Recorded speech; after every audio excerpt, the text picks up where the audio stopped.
Okay, so what we're going to do is go over some of the basic saving methods using Photopea. Now, Photopea allows us to edit and manipulate images, combining them, and use layers.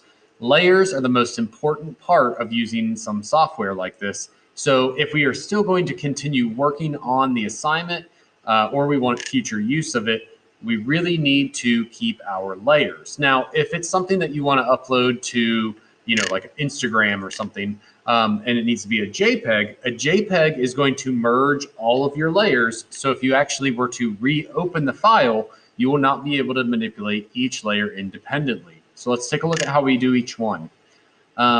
First of all, if we go up here, we can rename our file. So here you can see I've already renamed mine Jordan 1. This is a collage I'm finishing up. And if I was going to post this, let's say I wanted to post this to Instagram account, and I needed it as a JPEG. Well, you can notice here I have all these layers, okay, just for this one design. And if I wanted to manipulate this more in the future, all I need to do is go File, Save as PSD.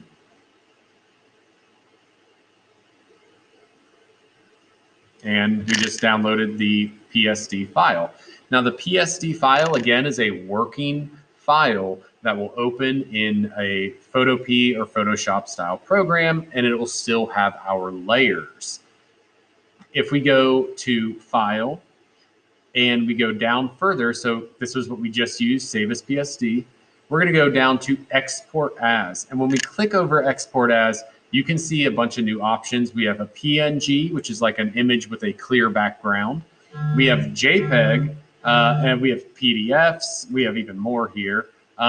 So you can save all sorts of file types. You can even save file types that will print on a 3D printer here. But for the most part, what we are going to be talking about is simply saving as a JPEG. So if you're having trouble attaching a file and you need to put it as a JPEG so you can put it into like a Google slide demonstration, you would save as a JPEG. So we'll click Save as a JPEG, and it's going to bring up more options. And don't worry about it zooming in like this. That's not an issue.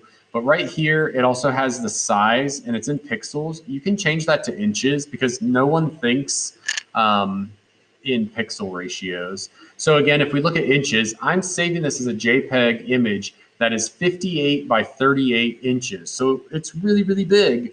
And that means that the file is going to be really large, or it might take a long time to load. So if I want to change that, I would need to go back into the Photopea file and change the image size. Again, over here under image. We can change it right here too if we want to scale it down, and they are constrained proportions. That means aspect ratio means that if I change one, let's say I say, oh, I only want this to be 10 inches, it's going to change this to the correct size. Now, the other thing is you'll see where it says quality. We're always going to save at 100% quality. There's no reason not to. And then we hit save. So here it's saved as a JPEG 1. There it is. Let's open it up though, so you can see the difference. So here is our PSD file.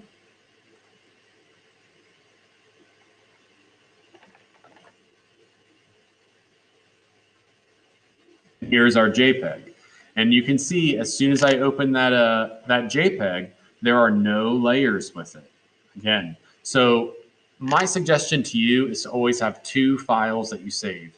You save one as a PSD, and that's your working copy. That's what you would always keep. And the other is going to be a JPEG.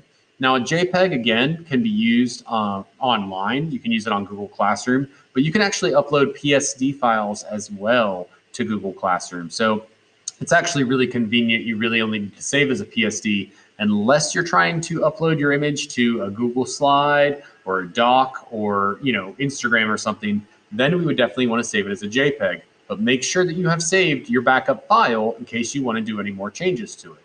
This should help everybody save as a PSD and a JPEG.